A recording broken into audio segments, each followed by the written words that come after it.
So, as a Spanish student, when you log into Apex and open your Spanish course, this is what you'll see. This is Spanish 1, but all the Spanish courses more or less flow in the same order. There are 8 total units in the Spanish courses. The 4th unit is your midterm, and the 8th unit is your final. The only working units where you're going to have lessons and quizzes are 1, 2, and 3, and then 5, 6, and 7. So it's not a very long course. Now, getting started in the course, you will start with Unit 1, and I think as a student, you're only going to be able to see this unit until you're done with it, and then this one will open. So I don't think you can see the whole thing initially. Click on Unit 1, and here you will begin. It says I already did it because I went in and did it. I'm going to click on Review. You'll open the first page, and this is what you'll see. Make sure you click Next just to read all the pages that are available. Then continue. Now, each lesson, each unit is going to have, I'm going to click Resume.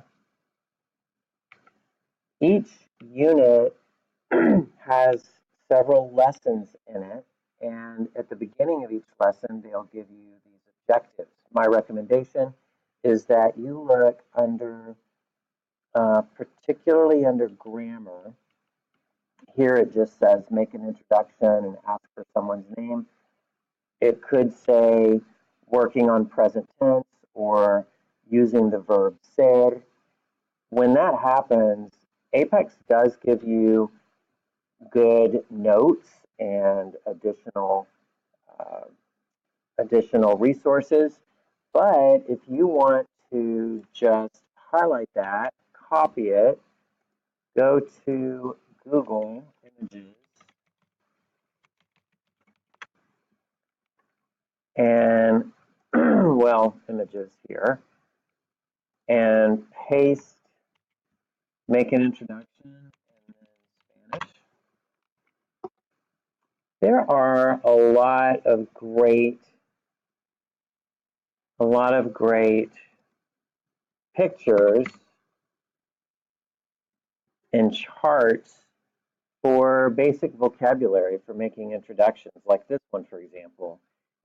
It gives you a lot of little phrases, or here we have, this one's too small.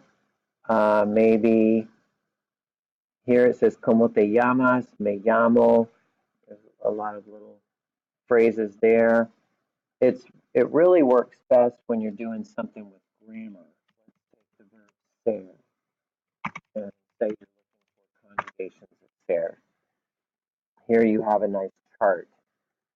Or if I wanted to compare ser versus estar, which are the two to be verbs, I would get these great little charts that tell me, give me the two verbs, give me the occasions you would use it. Some of them even might give you an example, like here. We have some examples. So my recommendation is you find a nice chart that you like, you copy the image, create for yourself a little Word document, kind of a running Word document, where you can start making a note sheet for yourself.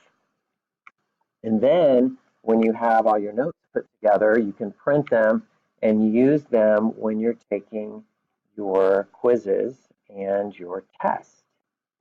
So the better notes you have, the more prepared you'll be when you get ready to take the quiz and also the test at the end of the unit. It's okay to use on quizzes and tests. It's also okay to use a dictionary, not an online dictionary, but in your classroom, your teacher should have a Spanish-English dictionary. So you are welcome to use the dictionary when you are taking quizzes and tests. So you can use your notes and you can use a dictionary. Otherwise, as you're going through lessons, if there are words or phrases or whatever that you're not sure about, then go ahead and you could use, if your teacher allows you, to use Google Translate or um, dictionary, SpanishDictionary.com. You could use those sites to help translate things that you don't understand. But on quizzes and tests, you cannot use the internet to translate things. On these pages, you might also notice that you have these little icons. Click on this, and it gives you some notes and some practice with the things that they're teaching you. These are very good, and if you don't do these, if you don't really understand what's going on, then not doing this will handicap you. I require students who don't pass the quiz the second time to go in and do these notes and hand them in to me before I will open the quiz for them again. And you have to score a 70 or higher to move forward, to pass the quiz and move forward.